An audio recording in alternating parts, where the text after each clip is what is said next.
Now, we are all privileged to look at a case study from Eugene, Oregon, USA, called Community Supported Shelters.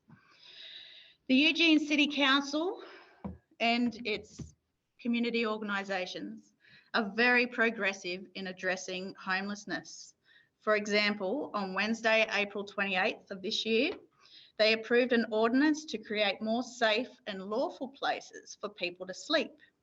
The ordinance allows for the temporary, for when it's needed, establishment of safe parking and safe tent sites that could provide options for individuals to legally park their vehicles and sleep in their tents. This is also something that we could suggest for Toowoomba Regional Council for the immediate crisis. Eugene's population and demographics and temperatures and all those sorts of things are very, very similar to Toowoomba, which is why I chose to pick this particular case study. So we will now talk with Tod Schneider, who is the Executive Director of Community Supported Shelters. Thank you all for having me. I'm the Director of Community Supported Shelters. I'll try to be as efficient as I can. This is a picture of one of our camps under construction, but this is a little snippet from 7 years of us growing from where you are in terms of getting things to happen to where we are now. So we're at a place in America where you have lots and lots of communities in denial about the homelessness problem. And they're terrified of what it's going to look like if we let people exist who are homeless. So they're very protective of their public spaces. They want their parks to look like the picture on the left that has nothing in it. Even when nobody's using it, they are so protective of it that even under freeway overpasses, they have this delusion that it's critical that we keep them just like that.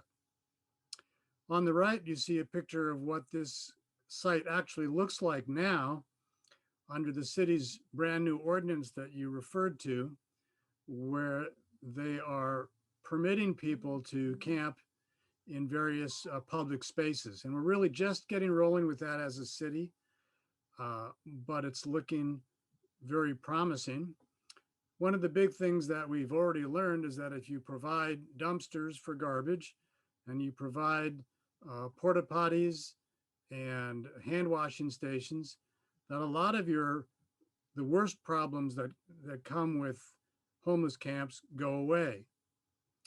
And once you stop treating people like criminals, it makes it a whole lot easier to come up with cooperative arrangements. People think that if you say we're going to allow homeless camps, it's all going to look like what you see on the left, an eyesore, something scary to walk past for other citizens. And it's pretty hard to get your locals to embrace this as a good idea for their communities. Nobody wants it next to their house or in their park. On the right, however, you see our alternative, which is of our own design, called Conestoga Hut. And I'm going to walk you through what we do with those. As you can see, they look nice. They're not threatening to the other people in the area. There's an immediate assumption just visually that this is something that is orderly and safe. It's not only just the structures themselves that we have put a lot of thought into, it's how we operate our facilities. To just throw a space open and say anything goes has not worked out very well over the past 20 or 30 years. If you say anything goes, you're always going to have a percentage of the people who show up being disruptive and sometimes pretty scary. And that ruins it for everybody else. The media paints the situation with a very broad brush, and the homeless camping project is declared a failure. So we have to find a happy medium for how much you can set parameters for behavior and how much you are going to take in people with various problems. So the three biggest elements that we bring to our programs are safety, empowerment, and connectivity, all geared towards helping people rebuild their lives. This is important for a number of reasons, because it helps people rebuild their lives, but also because the resistant local communities aren't very interested in you building something that's going to help people continue to just be drug addicts or continue to have behavioral problems. They're more enthused if you say, you know, we're helping people put their lives back together. And it's a little bit easier to sell that. So from a political point of view, that has made a difference. So we started out just building individual huts 7 years ago, and we placed them where they were welcome. One of the best places to put them is adjacent to any houses of worship, because it fits with the tenets of most religions. They believe in helping the poor. And it's a pretty easy argument to make if you approach those churches or mosques or synagogues and say, do you believe that it's what you're all about as a religion, to be helping people who are in need? And most will say, of course, at which point we say, well, here's an option that's going to cost you next to nothing. We'll put one of these huts next to your facility in your parking lot. You can choose who from the homeless population you want to host, and they can move in there. So we started just placing them like that. The city fortunately got on board very cautiously because of all the failures with homeless programs, but they came on board and they set up an arrangement with another private nonprofit, to St. Vincent de Paul, to screen applicants and find a good match. So the host might say, we want to take in a woman over the age of 50 with medical problems, or whatever else they want to take in. And then St. Vinny's does the screening, finds a good match for them, finds a few usually, and then the host gets to choose who they're going to take in. This is a model that's worked really well. We've got it at dozens of facilities around town, starting with houses of worship, but eventually adding on businesses of all kinds. We have a couple of huts next to a garage, a repair shop that allows a couple of men to live there, and in exchange, the men do some cleanup around the site. Lots of advantages to huts. Huts are the sweet spot halfway between living in the streets or in a tent and living in an actual tiny house that's a permanent structure. The huts cost somewhere in between those two things. The costs vary depending on your costs locally, but they can range anywhere from $1,000 to $6,000 to construct start to finish. That's using usually a lot of volunteer labor, but it's a very doable project if you have at least one person with tools and a little bit of know-how on how to use them. They have a lockable door and window. A lockable door is critical so that you are secure at night. You can sleep safely at night, not worrying about getting attacked. You can leave your belongings locked up during the day while you go look for benefits, jobs, any assistance that you need. Without that, in Eugene, people are obliged to drag their belongings through the streets in shopping carts that are humiliating to have to use and advertise that they're homeless. The footprint of a hut is about 2 by 3 meters with a little porch on the front that we added on later as a necessary addition to make it a really livable site. One of the nice things about these is that you can convince hosts to take them on if they want a caretaker on site. So if you have a business that's worried about vandalism overnight or during the weekends, this is a way to get a free caretaker. They'll never find a better deal on having somebody there who's invested in proving themselves to the host as a good investment, and they keep an eye on things.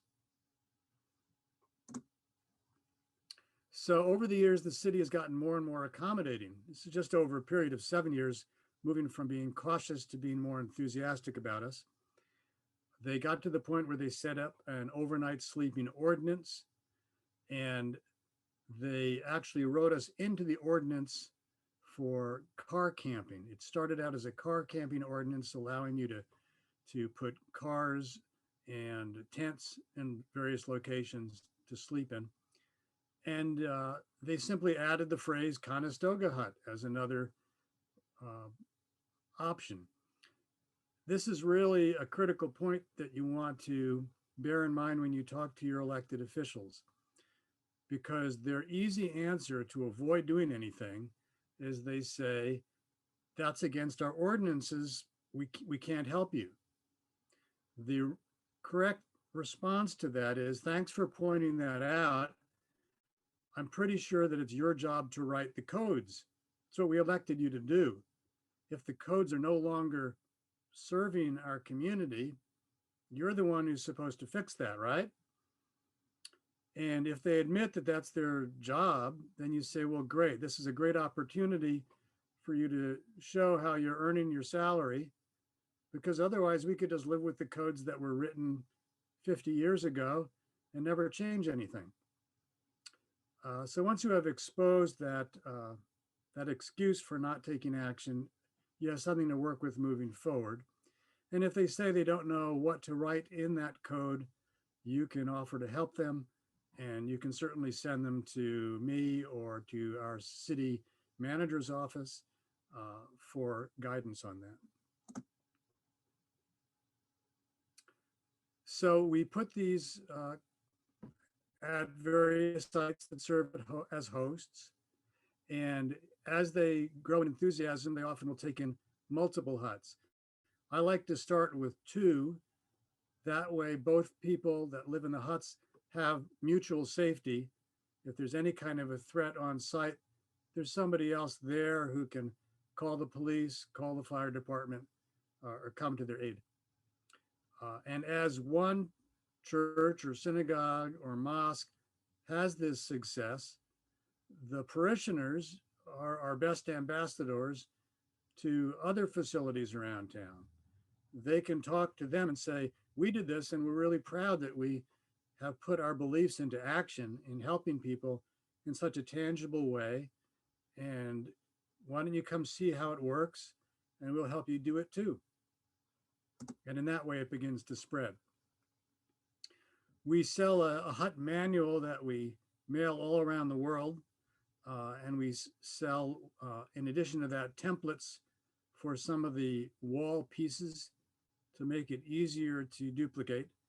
It's still a challenging project. The first one, of course, is the hardest one to build, but we're very specific in the handbook about each step that you need to take, how you attach the pieces, and we've had really good feedback on people being able to follow this. Usually people with not a whole lot of professional experience. And then we come to camps. So we started out with just individual huts, then a couple of huts, then we boosted that to up to 6 huts. One of the things that came with the new codes that the city had to write to accommodate us were permission for camps and for microsites. So the full-size camp we call a safe spot, and that is in the code as up to 15 huts to start with. And once we show success, after the first 6 months, we can boost that up to 20. We've actually found this to be a really good size that's very manageable for building a community of people that start to get to know each other and make a commitment to looking for ways to put their lives back together again. as part of a community. Working together with other people in a community is a really big deal for people living on the streets who have felt really alienated, disconnected from the community at large, and surrounded by people who are at least as dysfunctional as they are, and often a lot worse and pretty antisocial. When it comes to convincing your community to do something, cities in America have been reaching critical mass, a point where they just can't ignore it any longer. And then something has to be done. If they're lucky, they can get their hands on some federal money to do some major construction. Otherwise, it's usually just too much money for people to build so much new conventional housing that it'll make a difference. Once you're into the thousands of homeless people in your streets, you're at a place where even building one apartment building just isn't going to make enough of a dent. And maybe as much as you can conceivably afford over a period of even years.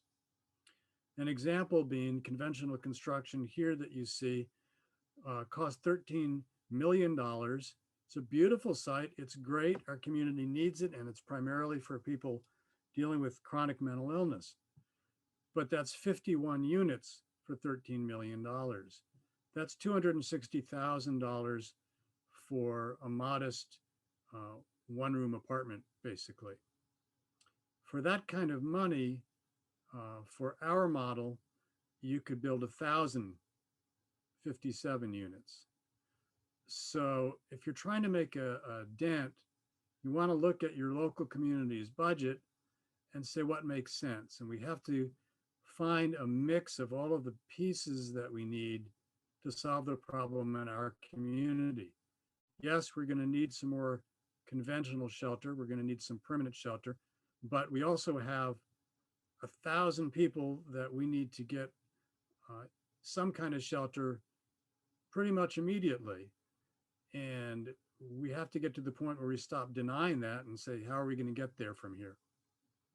So if you're worried about the money, you can decide whether you want to spend $7,000 per unit, including all of the full camp physical infrastructure, or $260,000 to provide one unit.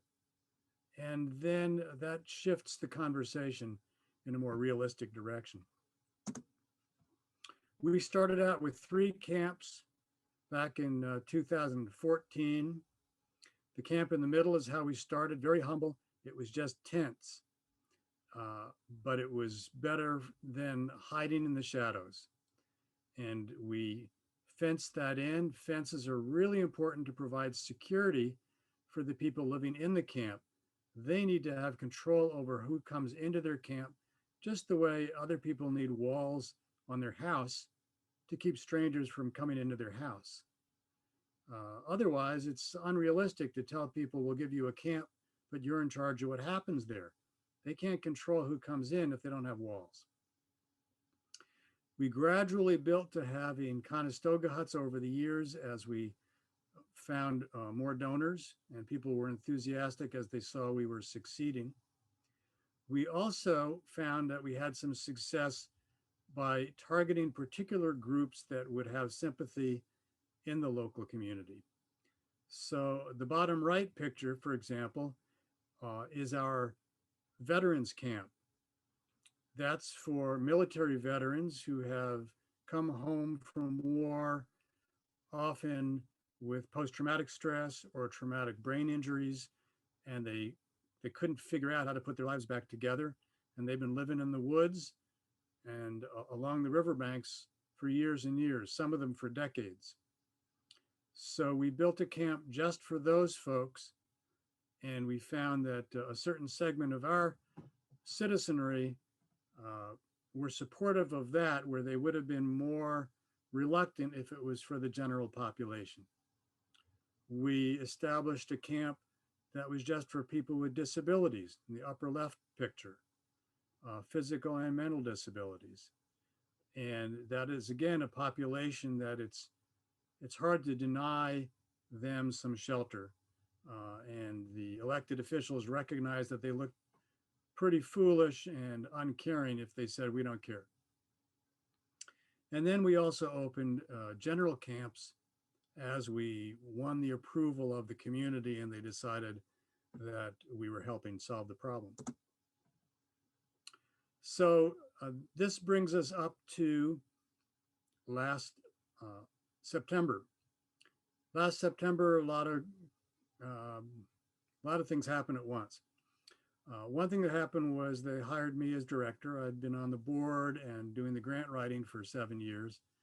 And our founder, Eric DeBurz, this brilliant guy who designed all of this from the ground up, including the design for Conestoga Hut, said, I can't go on doing 10 jobs simultaneously. I need help.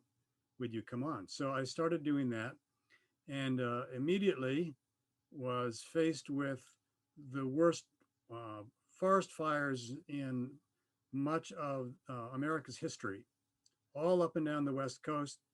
You've had something similar over there recently with incredible wildfires that really changed the picture for all of us about the fragility of our communities. And suddenly we had thousands of people out on the streets with no homes, needing places to shelter.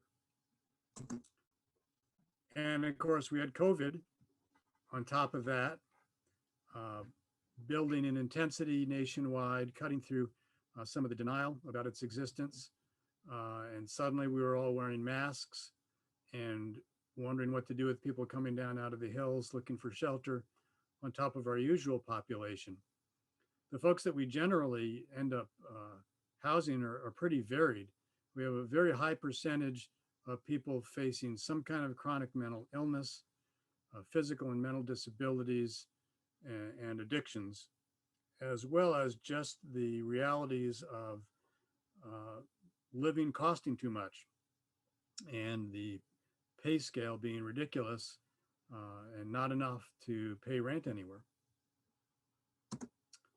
So with all of that creating the perfect storm, the federal government, fortunately, changed hands to somebody who is more receptive to helping people. And they started sending money out for us to work with that trickled down through our states to our counties and cities to address these problems. And it came in the form of do anything you can about sheltering people because of these problems, particularly with COVID. And we were an obvious choice for the city because we can build relatively fast and shelter relatively a lot of people compared to their other options. So they came to us in September. I'd been on the job a week or two, and they said, what can you do with $1 million? And we wrestled with that and we said, we think we can build 5 new camps. And they said, that's up to 20 people per camp. That's up to 100 people we'd be sheltering. And they said, good, build that by December 30th.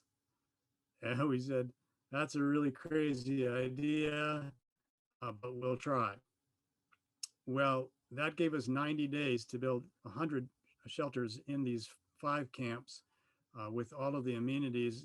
And it turned out to be a completely unrealistic timeline, especially as the bureaucracy had a hard time moving at anything other than glacial pace. So months passed as they wrestled with where can these camps be and where can't they be and how do we get approval and how do we get permits. And the clock kept ticking and we kept saying, we're ready, tell us when to start building. So by the time we were really cut loose to start building, we had about 30 days left. And we recruited an army of volunteers. Fortunately, we already had built them up over the years, but they had never been challenged by something this big before. And we had teams of 20 volunteers at a time building huts like crazy. We were able to knock out 4 huts in a half a day when we were at our fullest height of construction, which we only completed last month because the original timeline was unrealistic.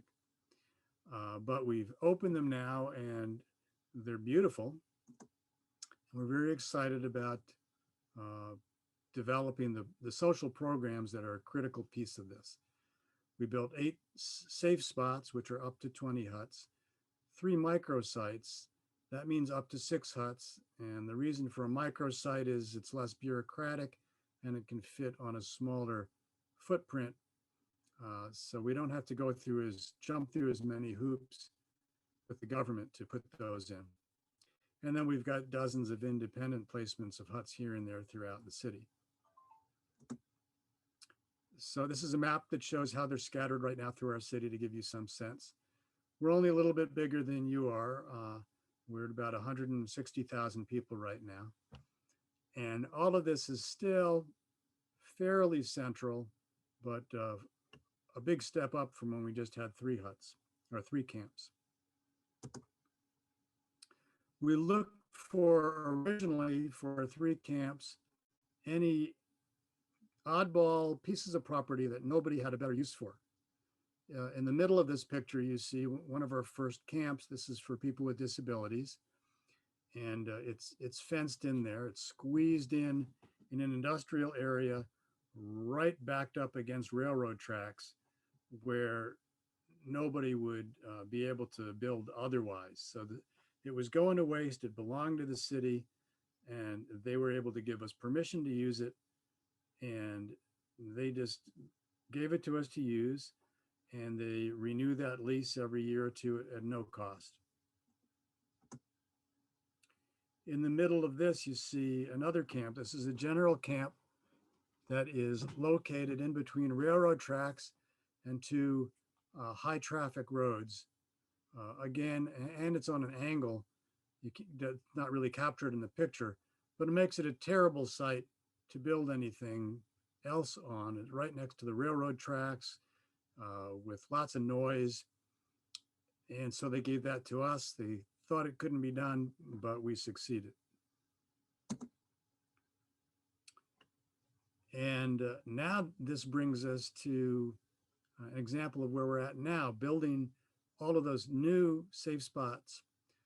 The city started by scrambling to ask all the organized neighborhood groups, will you host an entire camp in your neighborhood?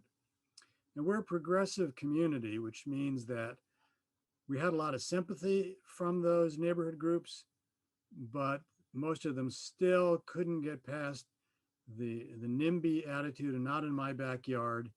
They said, we're supportive of having those safe spots somewhere, but just not here.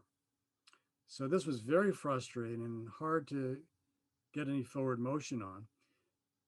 And finally, our advocates in the city manager's office said, we don't have time for this.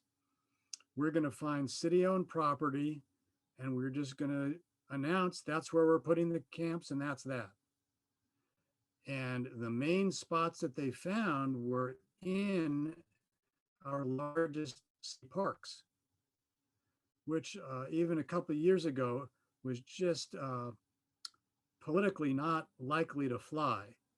But we had reached the point where we finally had enough support at all levels of government that this worked. So there's an empty rectangle sort of in the middle of this picture. To the right of it is a neighborhood garden where residents of Eugene can rent a garden spot for a year and grow whatever they want to grow. So we're backed up right against that and are happy to be connected to them, and we'll be looking at ways to work with them on involving our campers in growing food. On the left, you see a major thoroughfare, which makes that part of the that part of the park not particularly attractive for people using for other purposes. So it was a good match for us. This is the site as we were beginning preparations. You'll see some tarps, weed blockers. We're still experimenting with what's the best material to place underneath the huts before we construct them. And this is what it looks like today. Um, as you can see, we only have huts on the first half of the property, but we have room to expand further. In the far left corner, you see a kitchen hut. In the far right, you see a commons building. And that's where everybody gathers for meetings, especially in inclement weather. It's very hard to build a sense of community if everybody's just locked in their huts all the time. And we have the green box there as a porta potty, which is critical. So that's the Skinner City Farm safe spot, which can handle up to 20 huts by the time we're all said and done. Just wanted to give you some sense of the size of these. The area to the right, which is mostly the huts and the kitchen area, that's 20 by 38 meters. The kitchen is about 4 by 4 meters, but we built a patio onto that. The commons building is about 6 by 8 meters. The area that you saw that we had already developed and was using is about 36 by 39. And when it's all used, that would double in size. So we continue to add features as this evolves. And it's really dependent on your funding and your support. But what we found was the more we succeeded, the more funders came forward and said, I'm excited to be part of something that actually works.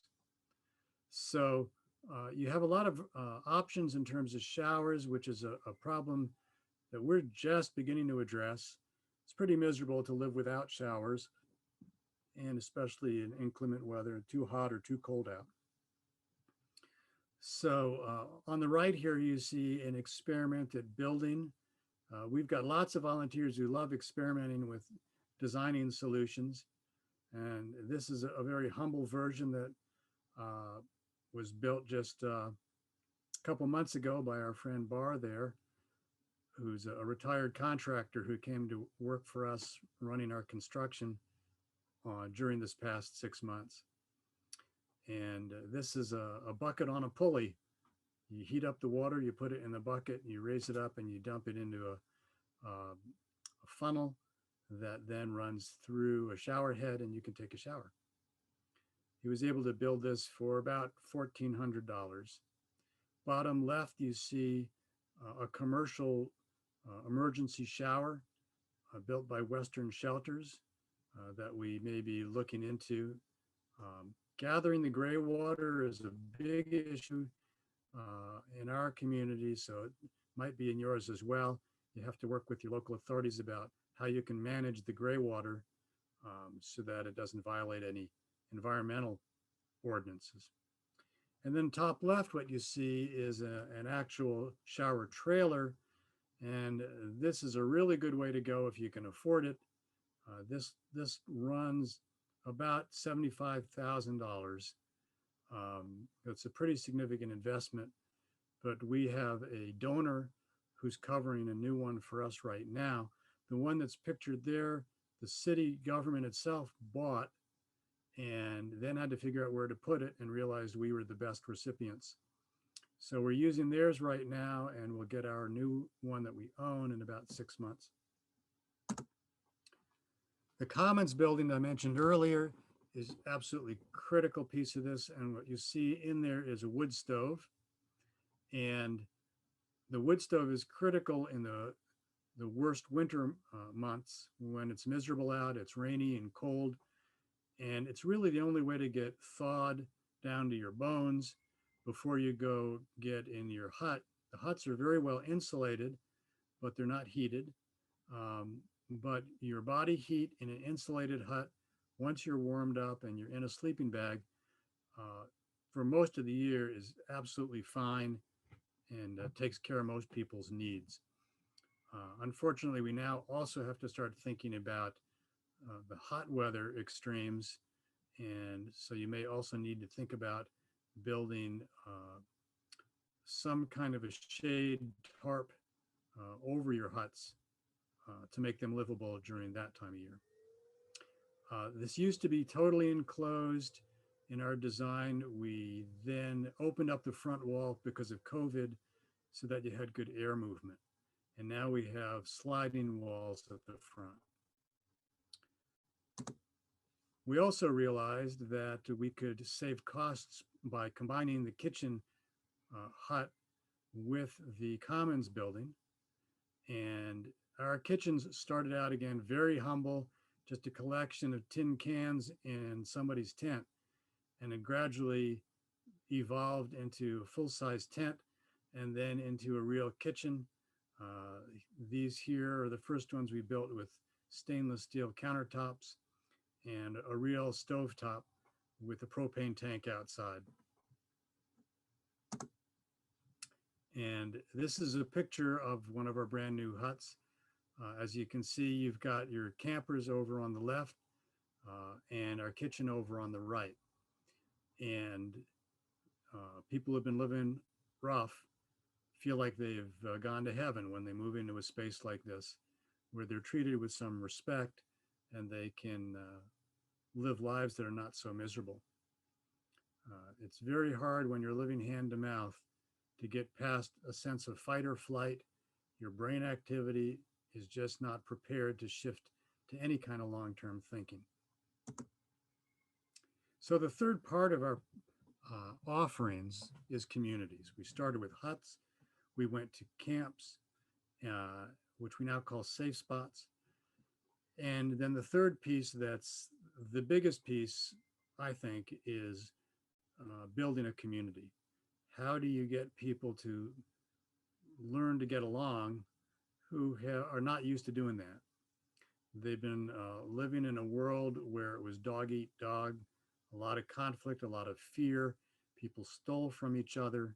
It's very hard to resist the temptation of drugs and alcohol when they were in your face all the time. And the alternative was to continue to just live a miserable existence. So we are very careful about how we build our communities. When we open a site, we start with people applying. We have an application that gives us a sense of what their issues are that they're up against. We ask a lot of intrusive questions about what their issues are so we can find a good placement and a good mix of residents. So out of that batch of applicants, which is at this point usually 50 or 60 people at a time, we will pick maybe 4 or 5 to start with, and we will move them into the camp. We'll explain how it works, what's expected of them, what the parameters are for behavior, like no drug and alcohol use in the camps. What you do outside of the camps, we're not going to go police it. No violence, no crime, and you have to make an attempt to learn social skills for working out problems with other people, which our staff will help you do. Once you have that core group established, then it's very manageable to introduce new campers one at a time and say, here's a new person to join your community. And the old campers interview them and decide if this person seems like they can make it work. So this has been our approach that for the most part has worked pretty well. Not all the time. You will have times when people are out of control, violent or criminal, and you have to say, you can't stay here anymore. It's just one of the realities of working with the homeless population that we have found is you have quite a variety of niches within that population with different needs, different abilities. They're not all saints and they're not all devils, and groups that paint them as one or the other are just not being realistic. And this is an important point to remember when people are hostile and say, no, they're all a bunch of drug addicts and I don't want them in my neighborhood. You can say, you know, I understand that, and I can understand not wanting antisocial people I don't want them next to my house either. You or I are on the same page. And that takes a little bit of the fear out of the equation so that you can have a rational conversation. You can say, but what about a homeless woman? What about a homeless kid? What about somebody with a brain injury from serving a country in the military? Uh, don't you think they deserve at least this level of shelter and support? So basic rules, be kind and help out is what it boils down to, but that comes with a lot more detail that continues to grow because campers help us to improve upon our rule book as time passes. The yellow bus in the background is a caretaker who lives on site while we're under construction, and that keeps things from getting trashed until we're actually in operation. The woman in the front and the woman in the middle both work for the city government. The woman in the front, Reagan, works in the city manager's office, and they're just admiring the caretaker's goat and dog who help him keep an eye on things and are very friendly. When people come in, we emphasize this is a new environment you're moving into. This is not just a continuation of the street. We want you to leave the street on the street. We're going to teach you new ways of living here that are a lot more rewarding. We have a social service team that worked with everybody one-on-one. You're going to see staff at least weekly and many of them daily. And when you move in, you're told right from the start when you apply, you're getting up to a year of free rent so you can relax about where am I going to sleep tonight. And it's going to feel like your own home and you can lock it up. What we ask from you is that you work with us to come up with a plan to rebuild your life. And it's your plan. We're just here to help you as you figure out what you need. For example, you might decide that your priority is that you want to get your ID replaced because you've lost your ID, but you've got no idea how to do that. So one of our peer support workers might be the first one to hear this from you. Peer support workers are hired out of the camps, so they have been in your shoes, they have been homeless, and thus they have a lot of credibility. And they have shown good people skills while living in the camp. So we hire them and they will say, okay, you need help getting your ID. I'm going to bring in our service navigator. They're experts at that. And that's when the navigator comes in and actually makes the connections with you. So it's your plan. You decided you need that. You say, I don't know how to do that. The navigator is going to say, I know how to do that. Let me take you to the right office, or let me give you the address or the phone number, or let's go online and fill it out together. But what they don't do is what happens in many social service agencies is simply say to this person with a brain injury, for example, or who's hearing voices, go to the employment office and sign up. For a lot of people, they are not capable of doing that with more support. Each camp has a facilitator that keeps the camp running smoothly, addresses any conflicts, and makes sure everything runs smoothly. So that's our service team. They are, once you get on the ground and get your community built, a real successful model for us. We're just at the beginning with our 5 new camps of populating those camps and applying our service model. So check in with us in a few months and we'll let you know how that's going. In conclusion, we've got the 3 things that we build are huts, camps, and community. The elements that are important are safety, empowerment, and connectivity. I need to feel safe before I can do any planning. I need to feel empowered before I feel in control of my life again. And I need to start reconnecting with the people around me and the community and with myself because I'm so alienated and feeling so broken. So that's our story. We're community supported shelters. You're welcome to call or email if you have more questions. And I'd be happy to answer any questions you have right now.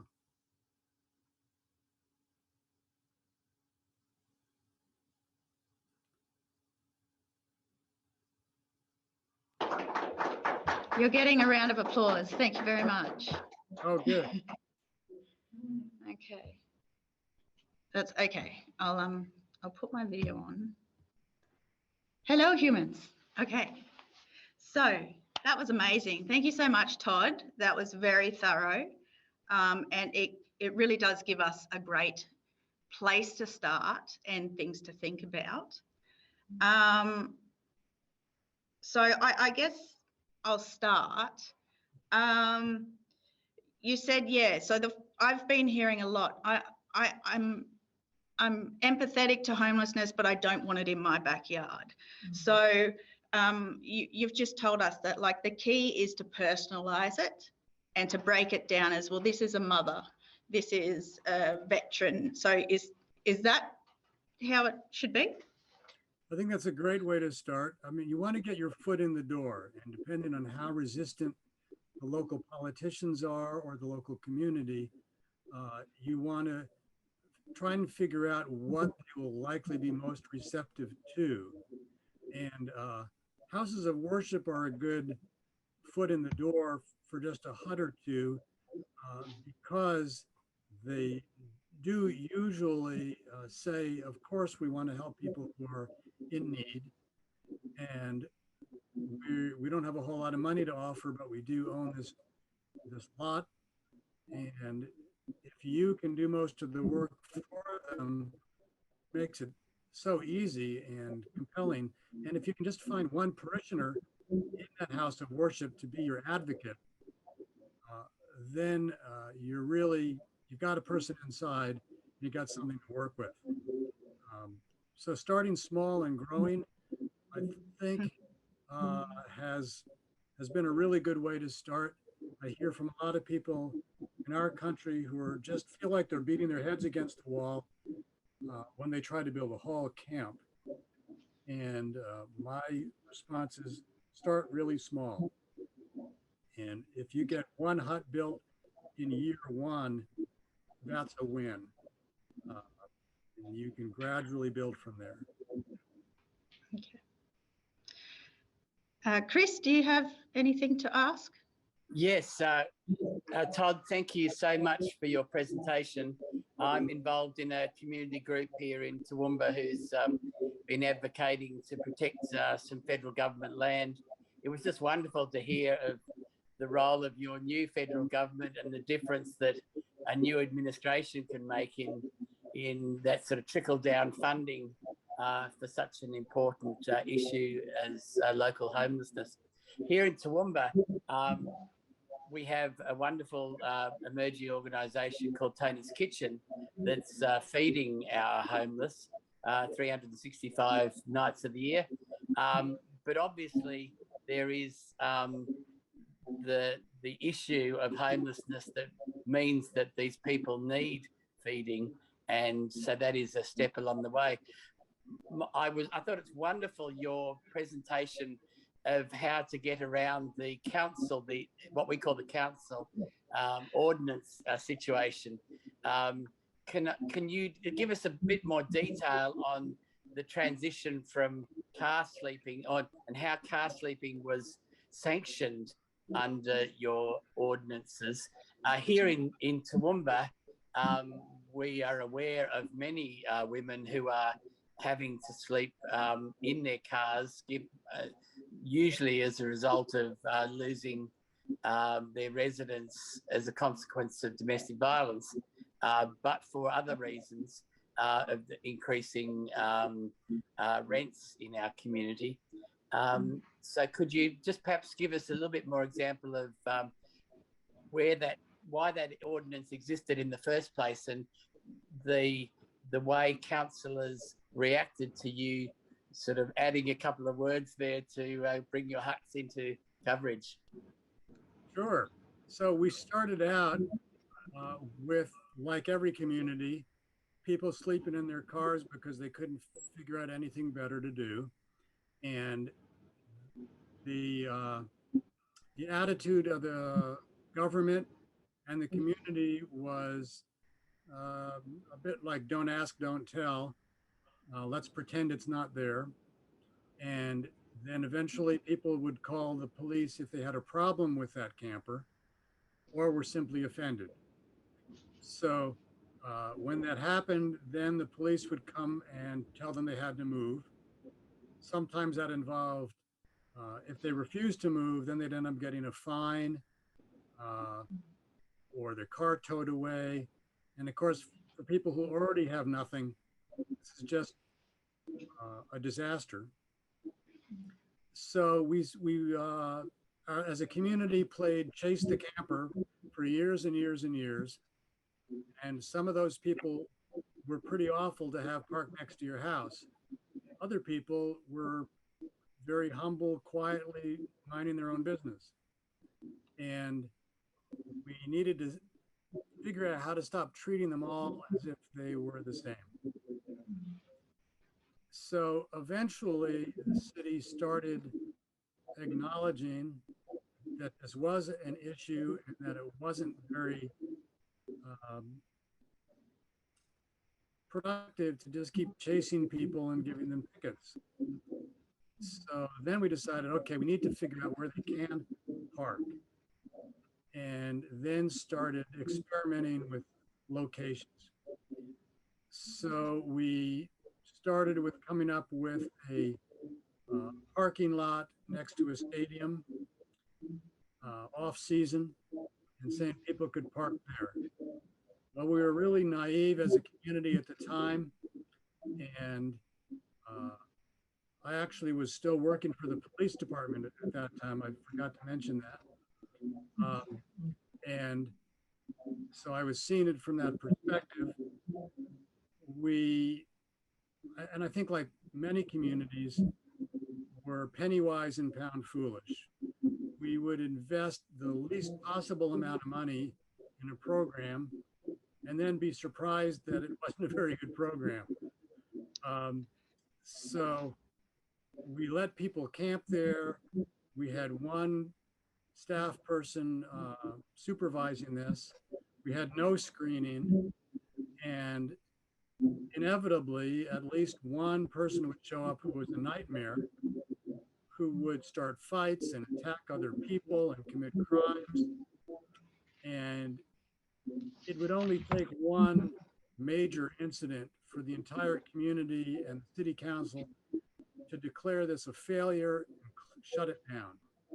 And every time that happened, it meant it would be another year or two before anybody would touch it with a 10-foot pole, because politically it was just unsupportable.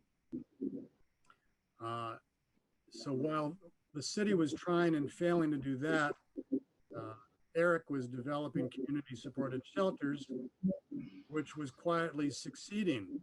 There were no calls for police assistance. The neighbors were not bothered by them. It was working. And people started to notice that that worked pretty well. Another really cool thing about it is that because we developed as a totally grassroots organization, we got support from a lot of different quarters that are usually in conflict politically. We had the progressive community, of course, jumping right on board. But we also had a lot of support from people who weren't progressive, but they were very hostile toward government intervention. And when they saw independent groups taking action, it was a way to thumb their nose at the government by supporting us. So they had something to point to and say, see, if the government gets out of the way, we can do things. So we have a really interesting mix of supporters who run the gamut from very progressive to very conservative, who give us lots of financial support and political cover. It's only over this past year that we got this really significant city and county financial support. Up until then, the government piece was the least of our support. So as these things evolved, and they saw there were ways to do this better, they decided to follow our lead in terms of how do you make a site work? They started asking for our opinion. At that point, it was in 2015, I had been moved from the police department to the city manager's office to run their program to house homeless veterans, which they supported with a one-year placement to get that project rolling. And as that grew, we were able to introduce ideas about identifying places that could be developed as car camping sites with social service agencies supervising them that had a better sense of how to make that work. So more supervision, fenced in, and an attempt at building a positive culture. What we at CSS realized was that if you have a long-term commitment, if you're going to live there for up to a year, that is a lot better in terms of building that sense of community and safety and a desire to work together. Whereas if it's anybody can stay there every night and then disappear in the morning, you lose that opportunity. Okay. Okay. Does anyone here have, yes? Do I talk? You can come up, yeah. Can I just ask a quick question in relevance to what Tod's just said? Yes. So when you say long-term commitment, how does that happen? How do you make that work? Is it like you have a contract with the people who come then and stay, or? Okay. Okay, so the question was how. Yeah, we can hear it. We heard it. Okay, good. Good. Yeah, you have the floor. Good. Excellent question. And there's two pieces to that. One is we have a commitment from the city that even though they renew our lease to the property every year, they understand that this is open-ended and we want to stay for multiple years. So that's a kind of an uneasy truce that we have to live with, but it gives us some stability. The campers who come in, they're told you can stay with us for up to a year as long as you're working through the program with us. You're being nice to other people. You're working on building your plan for rebuilding your life. All is good, but we're going to check in periodically. So after 30 days, we will check to see if you're absolutely not working out. We're going to tell you as soon as possible that there's no way that you're going to fit. You're violent. You're scaring other people in the camp. We can't have that. We then check in at 6 months and say, how's it going? And then you renew for the next 6 months. And that is a semi-formal signing a piece of paper, just reinforcing we are paying attention. It's important to us that you are moving forward. And then as they come to the end of the year, we're going to be emphasizing more having a plan for moving on into more conventional housing for what you're going to do. All of that has some flexibility. It's our program. So if we see any need to keep them longer, we do. And if we have a position, we'll hire them for it, as we have with 6 people just in the past 6 months. Another thing that I should mention is just around the corner from one of our first camps is the tiny house community. And that's the next step up. So we work hand in hand. We're good friends with each other. And the main difference is that when people live with us, they usually have no income. They can't pay any rent. And often they're dealing with serious mental illness problems or other challenges. At the end of the year, they may have pulled it together enough that they can take the next step up. one of those options would be a tiny house. And if they moved in with, our tiny house village around the corner, which is with the group called Square One, they do pay a modest rent, but it's far below market rent. And it's a semi-permanent arrangement with a tiny house and usually with electricity. Thank you. Jen?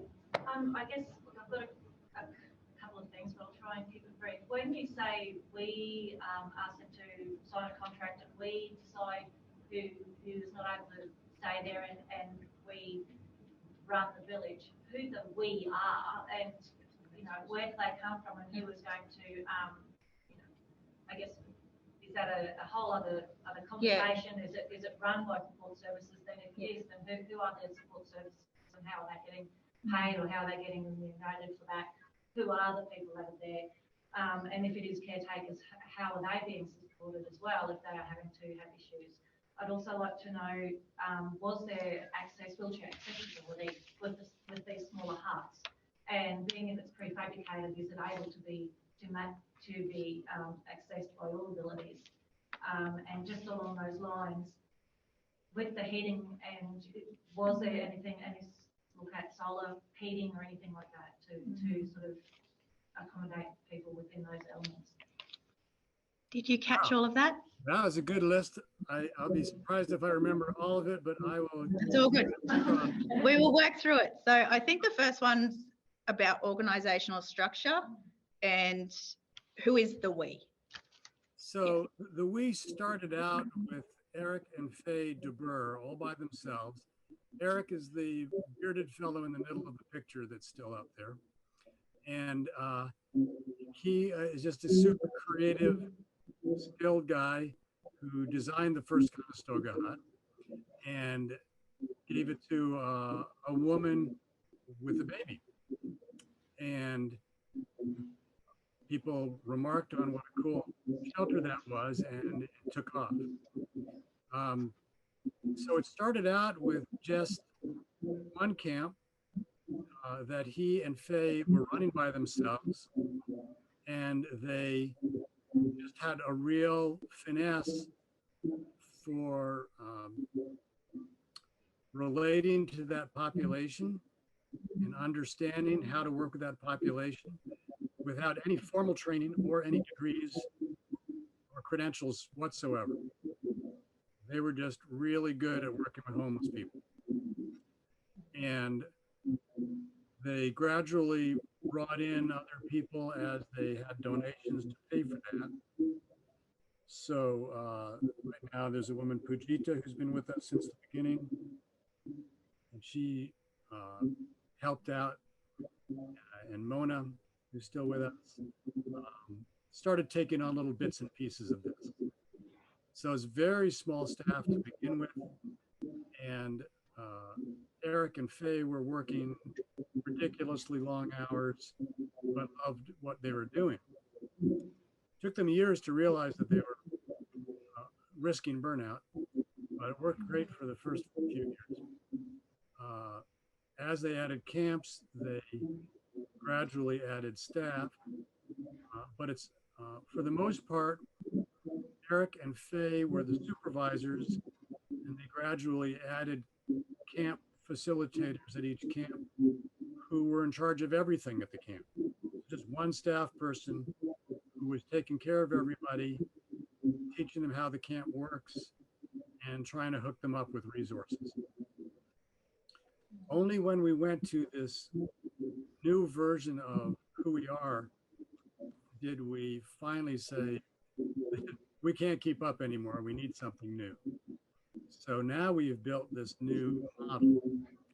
The people living in the camps are, first we have staff who live in a camp of their own now, but those are the peer support workers, and they go to each of the camps. Then we have camp facilitators. They usually have been homeless themselves, or they've just worked very closely with the homeless population already. So they have the skill set. The most important skill that we look for are you know how to work with homeless population, you've been homeless, you've got good compassion and people skills. That's more important than what degree you have. And so that opens the door for a lot of people who otherwise couldn't get a job in social services. And the navigators who connect you with resources generally have some kind of experience in social service work, so they know the local resources and keep track of them. We have some huts that are designed with a ramp so that they're wheelchair accessible, and we can build a custom hut even bigger.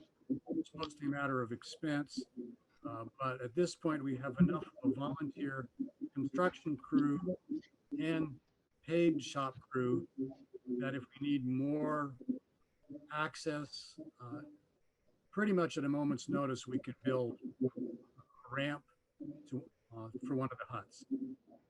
And so far, that has been sufficient for keeping up with demand. Another thing that we did just a couple weeks ago is, I think, probably the first thing like this anywhere in the world. And what happened was we had people coming to us who've been living on the streets, who wanted shelter, but they desperately need a CPAP machine to help them breathe while they're trying to sleep at night. And I don't know what they've been doing out on the street, but I think they've been suffering because they couldn't use the device.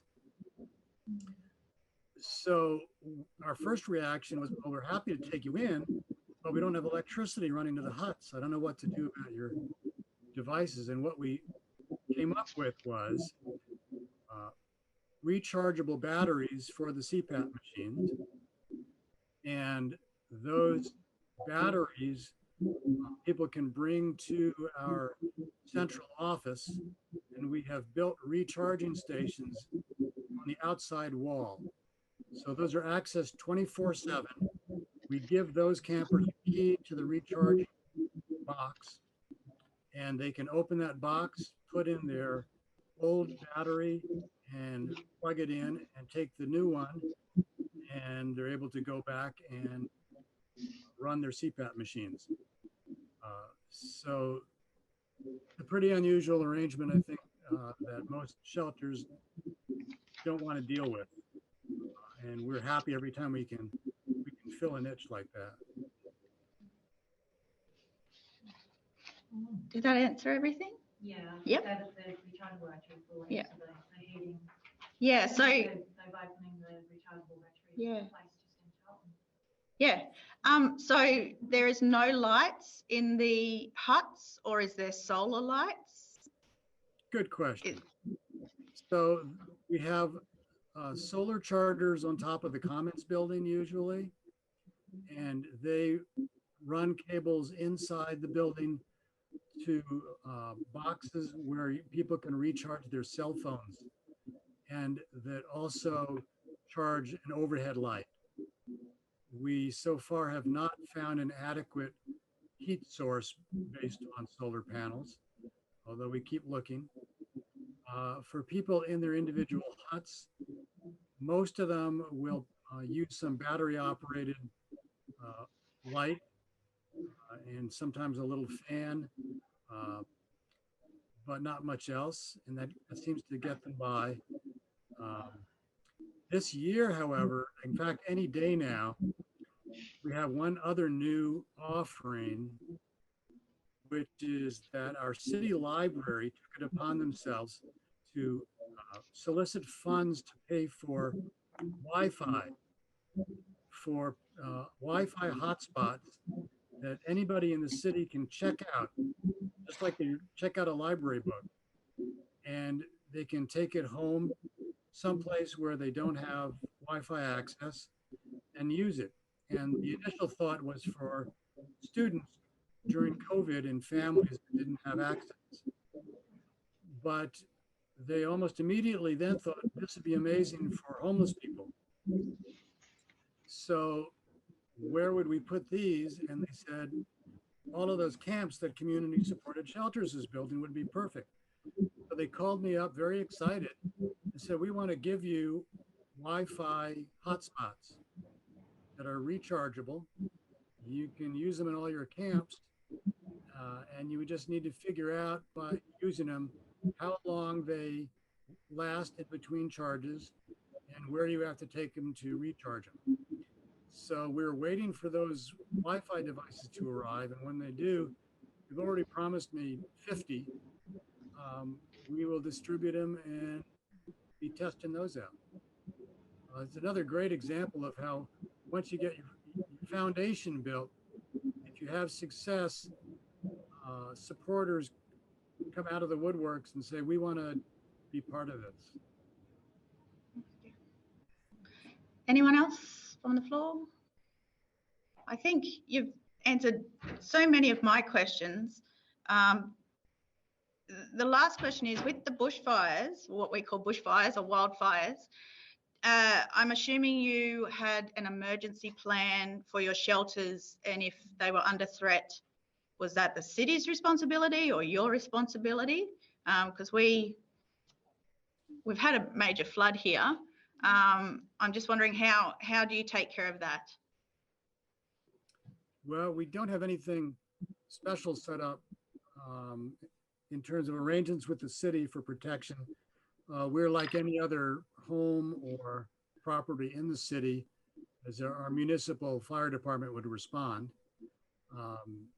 if they saw that we were in danger, just as well as with any other facility in town. So I don't think that we're treated any differently in terms of that. Our fire department, our medics, or police department are equally responsive if we were to call them. So far, that's been very rare. The one piece of that we connect with the most is called Cahoots, and that's crisis assistance helping out on the streets. And that's a van that's staffed by people connected to Whitebird Clinic, which was our first free clinic in Eugene, started back in late 60s. I was a director there for a while, a long time ago. And when I was there, we had a group of people who were responding mostly to drug and mental health issues that the police were not equipped to handle. So I would drive out in response in my 1950 Ford red truck and talk to people who were having bad drug experiences. So it was very humble, our beginnings with that as well. That has built to become a national model now. And the Cahoots team is consulting nationwide on how do we introduce this to our police departments so that they're not responding and escalating problems that end with police shootings. And instead we send out the Cahoots van to talk to people who are having mental health or drug problems. And that's served us enormously well. We're proud as a city to work with them. At one point, they actually bought one of our huts and asked us to keep that hut in our camp, but it would give them a place to bring people who needed shelter, who they encountered in their work. So we have an ongoing, pretty close relationship with them. Fantastic. Yes, Chris? Yes, Todd, just quickly, I'm just trying to get my head around the scale of in terms of comparison between Eugene and Toowoomba. I've had the opportunity of traveling through the Northwest where you live, and I was staggered, I must admit, by the level of homelessness in your communities. What, as we say here, sleeping rough, what for Eugene, what would be your estimate of the number of people that are sleeping rough each night? Well, about 9,000 a year sign up for some kind of homeless services. And that's a count that we started doing over the past year by name. Up until then, we had a different way of counting that, way undercounted. But they now have capacity to track by actual individuals so we know they're not duplicated. I think that's our challenge then, to just to do an audit, really an accurate audit, and rather than rely necessarily on government terminology like unemployment. You're not unemployed if you work an hour a week. Yeah. Yeah. And a big change this year is with the city finally saying, this is so overwhelming, we're going to have to identify places that people can camp with minimal support, because otherwise they're going to camp wherever they want. And at least that gives us some opportunities. So they recognized that people were camping in these locations anywhere. And anyway, they opened that encampment area underneath the Washington Jefferson overpass that I showed you a picture of early on, and said, we're not going to give you a hard time if you camp there, unless you do something really bad. You have to spread yourselves out so you're at least 6 feet apart because of COVID. We want to minimize the crowding.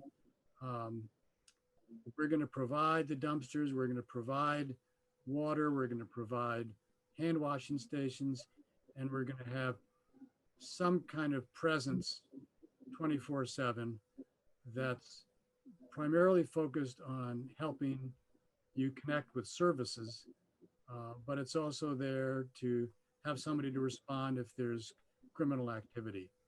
And what's been fascinating to watch is that's only been going on for a couple of months now. They're still looking for 5 more sites to use in this way. The gal who is in the city manager's office in charge of that worked with me when I was there 6 years ago. So we have a great working relationship, and she calls for advice all the time. And because it's pretty overwhelming, the demand. But what we found is really interesting is that when people just were taking over the camping area very defiantly and angrily, there was a lot of conflict, crime, bike theft. It was just pretty quickly descended into chaos. And it fell apart. The final straw for it was when there was a stabbing in the park. Wow. At that point, we said, that's it. No more. We're closing this camp down. And it was closed for a couple of years. Now, with our support and staff present and acting like we're not enemies, the place has been fairly peaceful.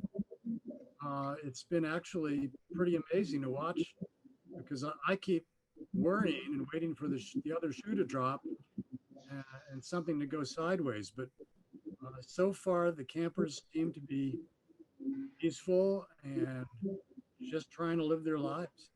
Okay. I think we have one more question from the floor, and then we'll wrap up. Okay. Yeah, if I could just squish it in. I know that so many community organisations and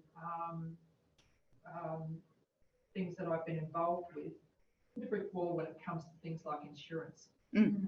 Once you actually go to a group of people and say, we're setting up this structure, then there's a whole lot of stuff about liability and how do you cover that, and insurance has killed so many community organisations.